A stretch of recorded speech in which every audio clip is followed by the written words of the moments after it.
Ok les gars, la nouvelle question du jour. La question que beaucoup se posent actuellement, c'est à qui comparer Ghetto, à qui comparer Parky Chenzu ou à qui comparer Setlo et Ubo.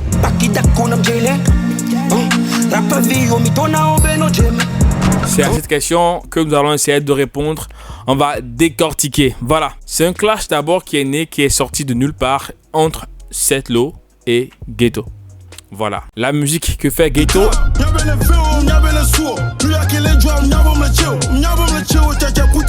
et la musique que fait Setlo.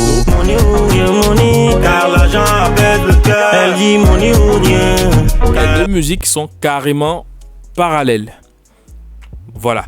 Maintenant, le clash avant la team Eubo, la team Banu réclamait que non. Le clash normal que devait faire Setlo, c'est de s'attaquer à Centrinos, s'attaquer à Kiko, à Ananda Boy, à ces autres-là qui font le même style de musique que lui. Voilà. Bon, je vous dis, pourquoi il n'y aura rien à gagner s'il y a un clash entre Setlo et Centrinos, ou bien s'il y a un clash entre Setlo et Kiko, il n'y aura rien à gagner. Parce que le début de l'histoire, vous savez très bien que ça a commencé depuis. On a vu une vidéo où il y a McFlames, en fait, la team. Parce que je vous dis, je n'ose pas croire que Centrinos, Kiko, eux tous, ils font partie de la team de McFlames. Oh non! Oh, l'adversaire direct de Ghetto en ce temps était McFlames. Parce que Pee-wee, lui avait déjà pris parti. Pee-wee ne moussait plus. Voilà, et l'adversaire direct que Ghetto devait combattre était McFlames. Or, McFlames était vraiment ami serré et collé à Setlo. McFlames n'avait pas trop de fanbase et c'est Setlo qui avait un fanbase derrière lui. Alors, Ghetto a su rapidement à qui s'attaquer pour avoir la popularité.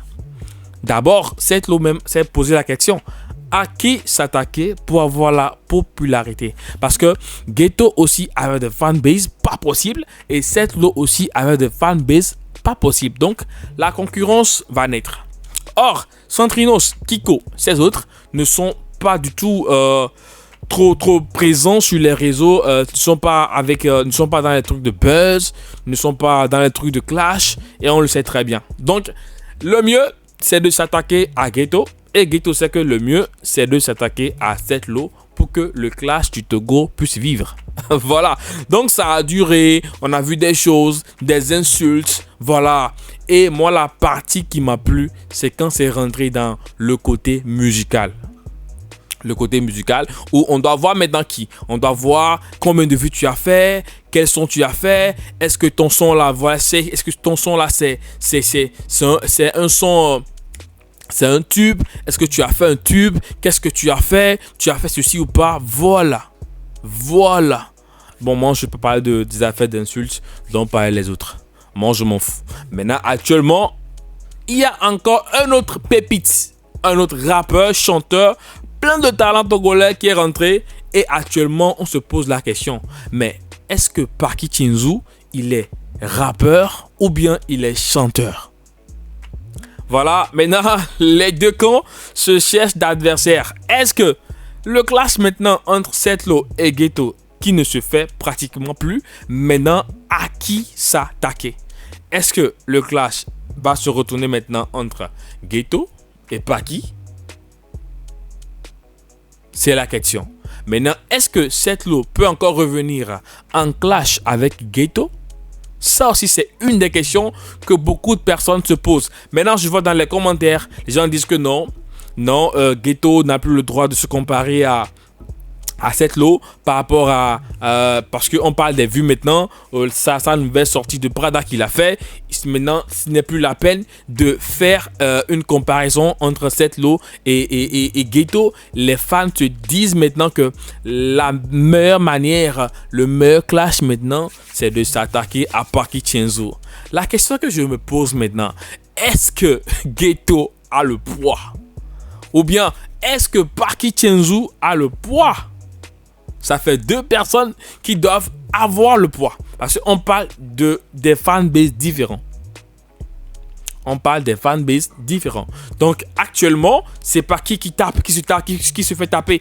C'est Paki maintenant qui se fait taper les 1 million de vues en quelques semaines, les 2 millions, les 3 millions de vues. Maintenant, quel serait le sujet, le vrai sujet du clash entre Paki Tienzu et Ghetto? Quel serait le vrai sujet du clash entre Paki Tienzu et Ghetto? Voilà.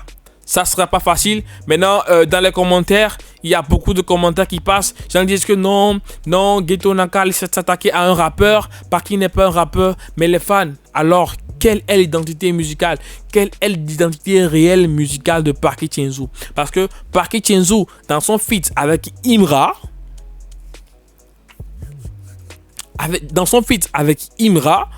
Imra l'a considéré comme un rappeur. Parce que Paki est un rappeur, moi je pense Paki est un rappeur, c'est pourquoi il a invité un rappeur sur son son. Parce que si vous voyez même sur le plateau à Live TV, la fois dernière en Côte d'Ivoire, on l'a considéré comme rappeur et il a même fait un freestyle du rap.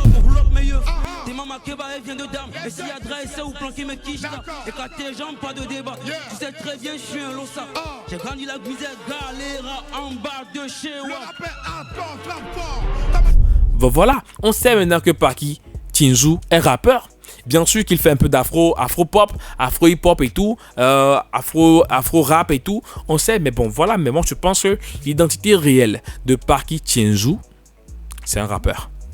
Alors, est-ce que le clash normal actuellement va se poser uniquement sur Ghetto et Paki Tienzu? On n'oublie pas qu'il y a aussi Kony Gangsta qui est là. Kony Gangsta aussi qui ne veut pas se faire louper et qui attaque Paki Tienzu. Voilà, automatiquement, Kony Gangsta, c'est un rappeur, c'est un driller. Alors, un driller est un rappeur. Vous voyez un peu? Donc, Kony Gangsta à son tour qui s'attaque à Paki Tienzu. Donc, il faut que maintenant l'adversaire réel de Ghetto maintenant soit maintenant Paki Tienzu.